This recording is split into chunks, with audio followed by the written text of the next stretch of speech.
Through the storm, He is Lord, Lord of all. Welcome back to On Point from the Summerdale Church of Christ. I'm Ray Reynolds, the pulpit minister here, and I want to share with you just a thought today as you go through your daily walk.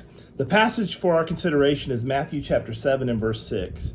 Now, I'll preface with this devotional with this thought, and that is that Jesus occasionally, on a rare occasion, will use an illustration or an example that is so foreign to the Jewish ears that they probably didn't even have a clue what he was talking about.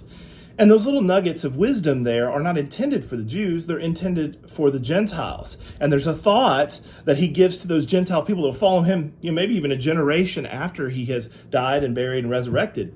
But these little verses like this show us that Jesus is still trying to reach Gentiles at this time. It says, do not give what is holy to the dogs, nor cast your pearls before swine, lest they trample them under your feet and turn and tear you into pieces. How do I know that this is a Gentile example? Well, two things. First of all, Jews did not eat pork.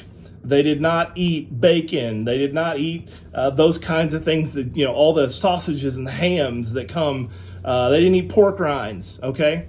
And so when he uses an example of a pig, that's a red flag.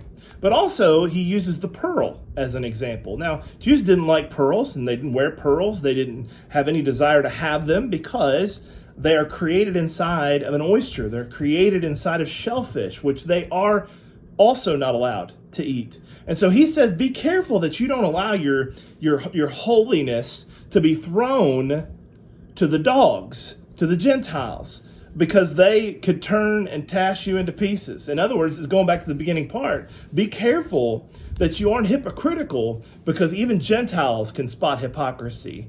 Even Gentiles know that there are certain things you don't do. You don't dress your pig up and put pearls on it. I mean, you wouldn't do that. He'd tear it up, and he'd probably tear you up trying to do it. So the illustration again to the Gentiles, but maybe, just maybe, a Jew who would read this would say, you know what? I think Jesus is trying to say that we're not only not critical and judgmental towards other people that are unlike us, but we also have to look within ourselves and say, what's really more valuable? Is it more valuable to have things? Is it more valuable to access all these treasures and gold and things that are around me? Or is it better to learn how to treat my fellow man? That's really the heart and soul of the Sermon on the Mount. I hope that encourages you today. Go out and do great things. Make it awesome. And I'm Ray Reynolds from Summerdale Church of Christ, and this was On Point. Through the storm, He is Lord.